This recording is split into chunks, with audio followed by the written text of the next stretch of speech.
Have you ever been driving and suddenly and unexpectedly, out of nowhere, someone just comes and cuts you off? Last year when I was driving in Austin, Texas, northbound on Highway 35, I was going up to see my younger brother. And it was a really nice day. The weather was perfect like today. Driving in my car, had my windows down. I could feel the cool air just blowing inside all over my body. And I remember I reached over to turn on the radio in my car and I accidentally hit the wrong button. And it was a smoother song that I would normally listen to, but when I reached to change it, I just stopped and let it play. I'm going along the highway and I notice, I go, this is really weird. There's no other cars out here. So I just started getting more and more relaxed, cruising along, and I could feel myself sitting in the chair, starting to feel very peaceful while driving to go see my brother. And about 3 seconds later, I barely looked to my left, and I instantly noticed there was this old, red, rusty pickup truck crossing all these lanes coming right at me, and I remember that my heart felt like it was going to explode. I believed I was going to get hit and I was going to die, and luckily he just barely missed me. And even to this day, I regret something I said. I didn't say it out loud because I was by myself, but I said it in my mind. I said, I wish that guy would just run off the road and die. And I stopped for a few minutes. That's how shook up I was. I pulled over to the side of the highway and I just stopped. I was trying to calm down. And finally, after I relaxed, felt a little bit better, I got back on the road. I drove about 5 more minutes and then traffic was blocked. I saw 50 cars just in a row in the middle of the highway for no reason. They're just stopped. Traffic was going about this slow, and I'm looking up ahead to try to see what is going on, what is going on. And I see police cars, ambulances, and other emergency vehicles. And I just keep moving up a little bit more and more slowly, and the closer I got, I could see that red pickup truck. It was upside down. And I kept driving closer and closer, and I'm like, what's going on here? What's going on?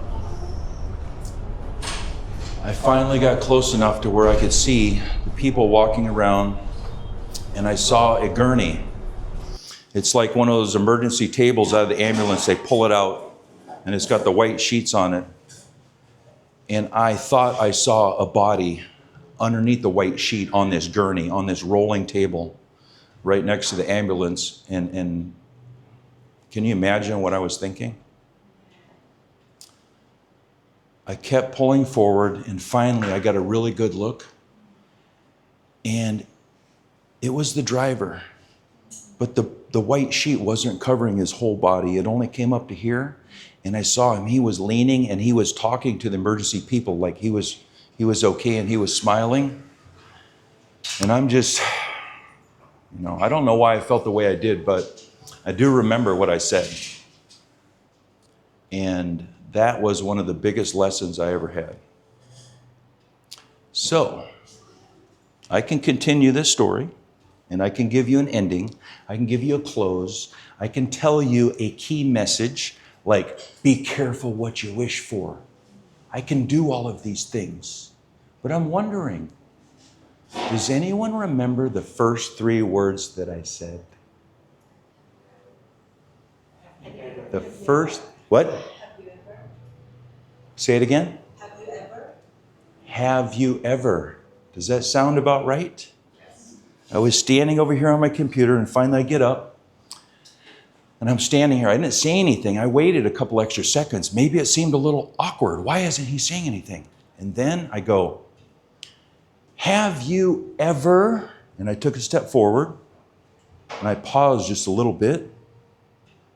Those 3 words, I own you. I control your minds with just those 3 words. You do not have a choice. If I say those 3 words and I pause, it's like a mental challenge. You awaken in your mind. Have you ever what? You are waiting for the next thing that I say. That is my absolute favorite way to open speeches. There are 4 primary ways. That is my personal favorite. I fight to get away from that technique, but it's so hard. I love it so much. Have you ever something, something, something? You can put anything after that, right? And when you make the next statement, you pause. Why? It's a rhetorical question. I didn't hear anyone answer. Everyone knew it was rhetorical. But guess what? You must pause after a rhetorical question, because I said, have you ever been driving and suddenly, unexpectedly, someone just comes and cuts you off? And then I intentionally paused for like 2 seconds. There's a very specific reason. You're not answering verbally or orally, but you are thinking and you're answering mentally. If I do not pause, I'm actually going to be interrupting you. And I'm not going to interrupt the audience. I want you to think. I want you to visualize. Yes, I was on a motorbike last weekend and one guy is going too fast, and I want you to feel it. I may even want you to get a little upset or irritated.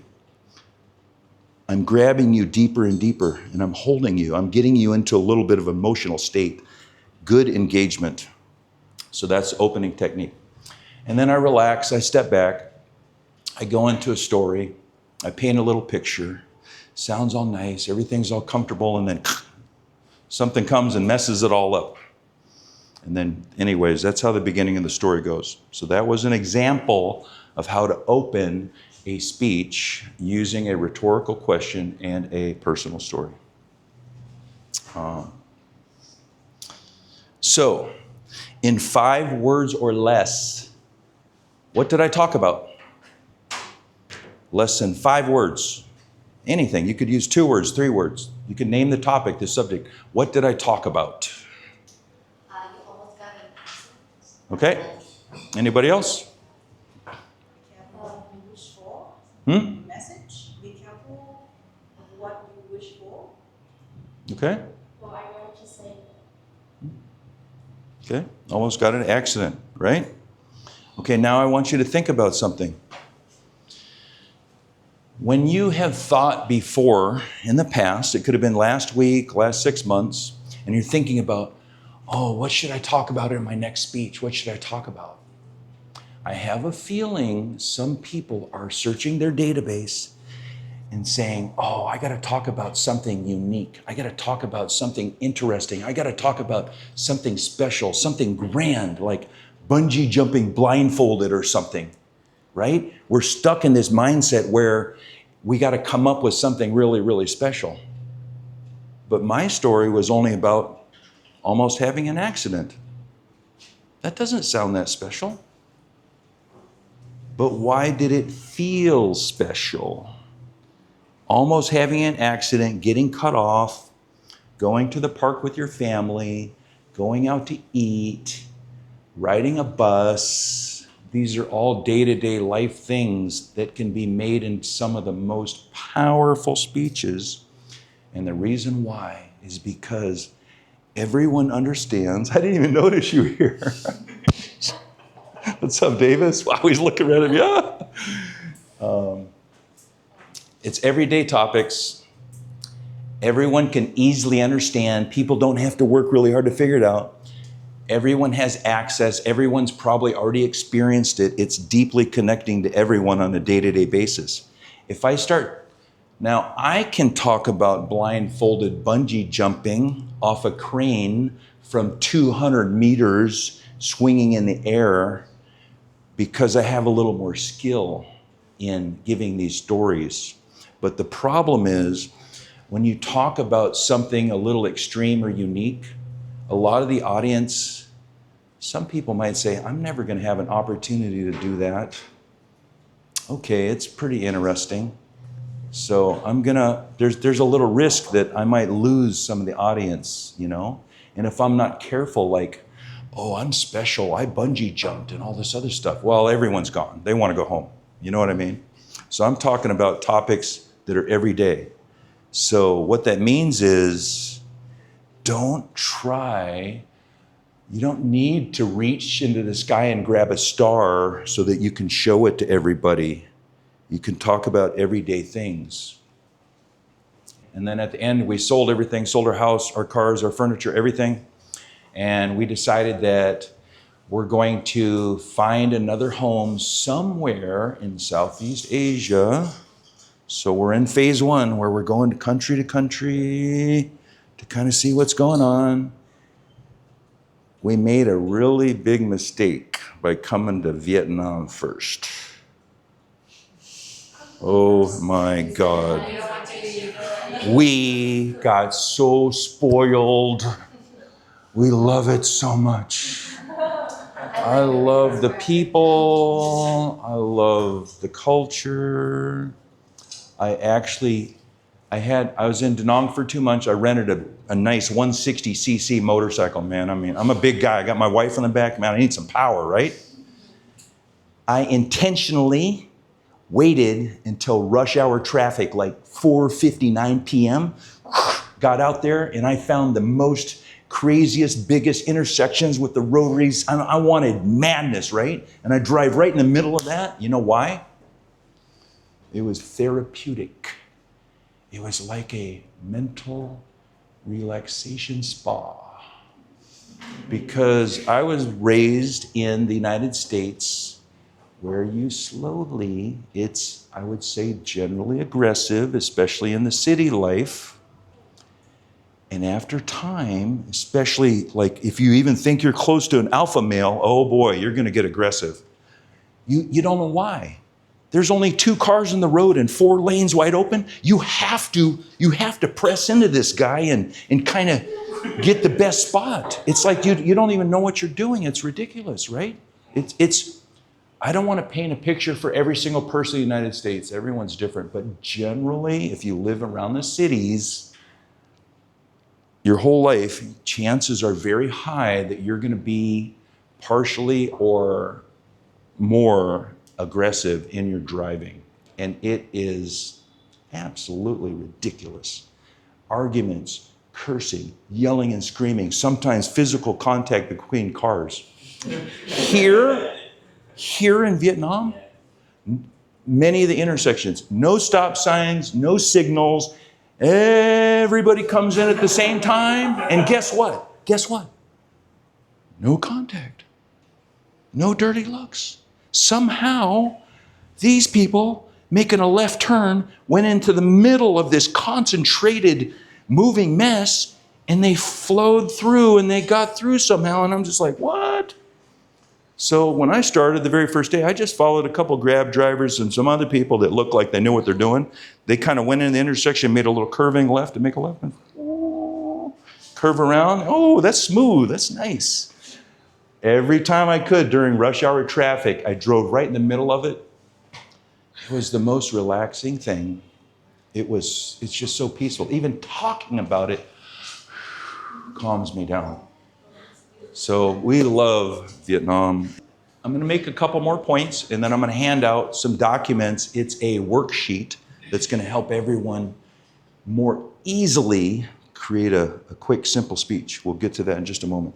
First, I'd like to know if you go around to any country in the world and you ask adults, what is the highest level of communication between people?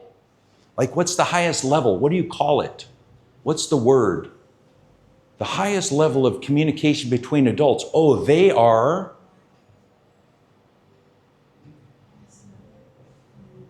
Toastmasters. No. Oh, look, get him up here for table topics. Huh? So fluency. A lot of people say the highest level is fluency, right? Or sometimes we'll say the highest level is native. I was born and raised here. I'm a native Vietnamese. I'm a Native American. right? Fluency or native, right? I believed that my entire life until I joined Toastmasters. There are more levels. And the easiest way I could describe it is effective communications. In the United States, I'm going to take a guess out of all Americans, out of all American adults, everyone might be native, everyone might be fluent, but maybe only 2% are effective. The people, the highest level salespeople, the highest level stage presenters, the highest level storytellers, there is a lot of room for improvement. Here's the great news, because this Toastmaster Club conducts its meetings in English. Here's the greatest news. 98% here, 2% here in English. As Toastmasters in Vietnam, you, even though you will never be a native American English speaker, you may never be fluent, you actually are able to build skills to break above 98% of Americans with effective communication skills. There are comedians around the world that are not native in a lot of languages, and they are incredible comedians. It's just a different skill set. So you have the opportunity in Toastmasters on that journey to get skills that will make you feel so confident, make you tell amazing stories that people will never forget, change lives, motivate people, influence people, inspire people. These skills give you access to that level of ability. And then I'm going to make a little comment about becoming a club officer, because in the beginning, I was a Toastmaster and I'm like, I don't want to be a club officer. That sounds like more responsibility. I don't have time for that. Well, guess what I learned later? If anyone ever aspires to start their own business or to get themselves higher in a company, corporate, or higher level organizational position and manage people, there is going to be struggle if you're doing it right. If you're doing it wrong, it might feel easy. Oh, this is easy. If you're doing it correctly, you're pushing into that position. You're pushing into the responsibilities. You're going to feel a little pain. You're going to feel a little heat. And that's what you want to feel because you're pushing into it, right? Being a Toastmaster officer is going to require that you build skills in keeping people organized, influencing people to get interested, influencing people to take a little time and put together their projects and participate so that they improve. This is influencing people. In any business, in any organization, whether people realize it or not, they are doing these things. So, club officer is another opportunity. I'm going to hand these out. There you go. How can we simplify this? Do we go all the way back to what you said? We can simplify it. Where are we in the process? Simplifying. We're just trying to come up with a kind of like a message, just a short little message. Think before you leap, or Okay. Ooh, yeah. Think before you leap. or feel before you drown. But yes, think before you leap. Think before you leap. Forethought before.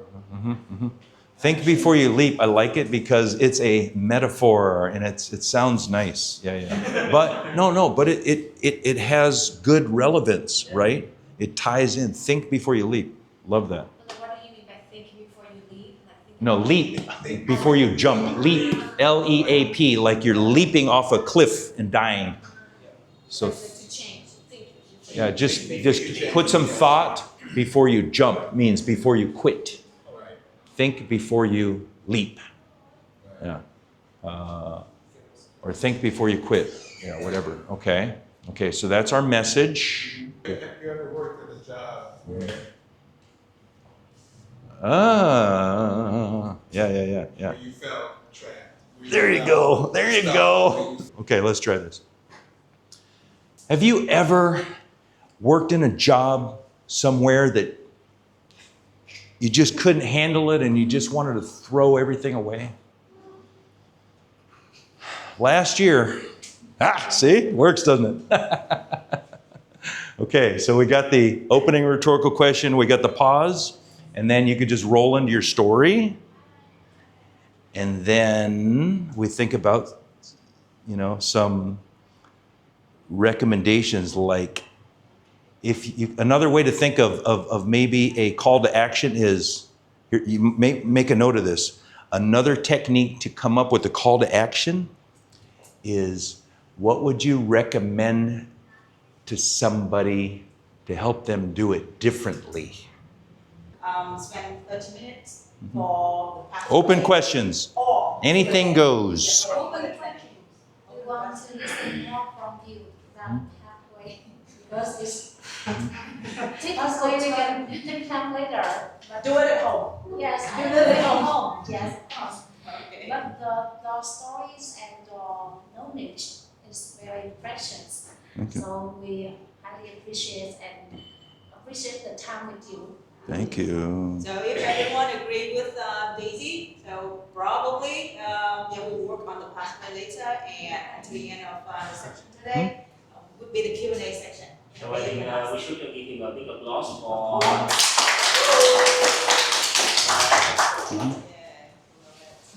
Davis. That leads to another question for me, because with the table topic, Mm-hmm. we have to answer a question. Mm-hmm. So Another good question. probably the procedure should be in a different way, because when we have an intention to answer a table topic question, we need to come up with the answer first, which is towards to actions or to a message, and then we need to look for a story that matches the message to answer that question. So is that correct, or? Okay, so if we're going to get very, very technical, the only rule is that it's supposed to be extemporaneous, means you're not really supposed to be prepared or knowledgeable of what you're going to be asked. That's one rule generally. The other rule is the time limit. No one says that you have to answer a question perfectly in alignment or even accurately. I think if I had to choose between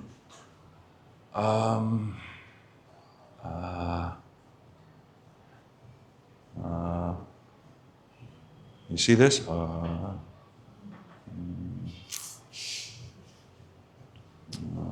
Now I'm getting nervous because I can't think of anything to say. Everybody's looking at me.